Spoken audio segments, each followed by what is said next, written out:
Fresh bond market volatility stemming from the Trump administration's fast-moving tariff policies isn't lost on U.S. Treasury Secretary Scott Bessent. And neither is the risk of China potentially using its robust treasury pile to inflict economic pain on the U.S. We have a big toolkit. We do buybacks. I think if treasuries hit a certain level, or if the Federal Reserve believed that a foreign, I won't call them an adversary, but a foreign rival were weaponizing the U.S. government bond market or attempting to destabilize it for political gain, I am sure that we would do something in conjunction with each other. But we just haven't seen that, Bessent told Yahoo Finance on Tuesday in an exclusive interview.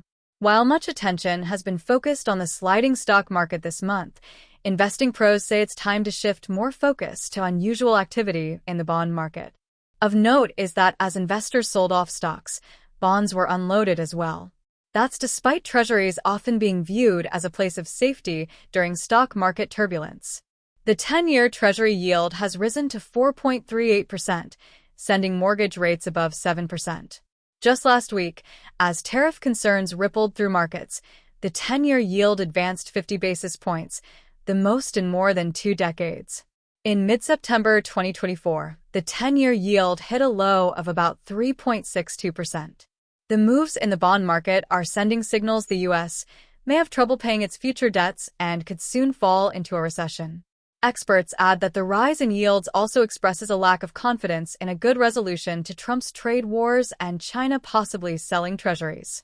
China is the second-largest holder of the bonds. Bessent said it's not in China's best economic interest to sell. I could burn down my house if I had an argument with my spouse, but it's not going to do me very much.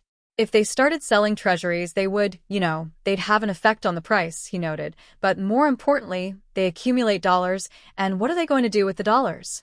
So if they sell treasuries, then they would have to buy RMBs, and it would strengthen their currency.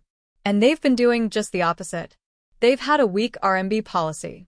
So it really served no purpose for them to weaponize treasuries. The increase in yield stems from daily uncertainty on the tariff front. On April 9th, the Trump administration announced a 90-day pause on all reciprocal tariffs, except China. The tariffs on one of the U.S.'s most important trading partners now stand at 145%, a 125% reciprocal tariff, and the 20% Trump previously levied. A 10% across-the-board tax is still being applied to all imports to the U.S. The administration further refined its tariff plans on April 11th.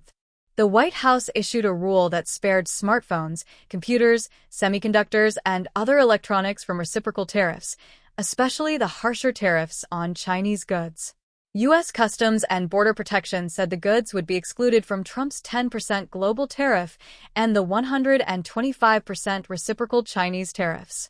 Trump quickly downplayed he was reversing course on tariffs, noting Chinese electronics will still get hit. There was no tariff exception, Trump said in a social media post on Sunday. These products are subject to the existing 20% fentanyl tariffs, and they're just moving to a different tariff bucket.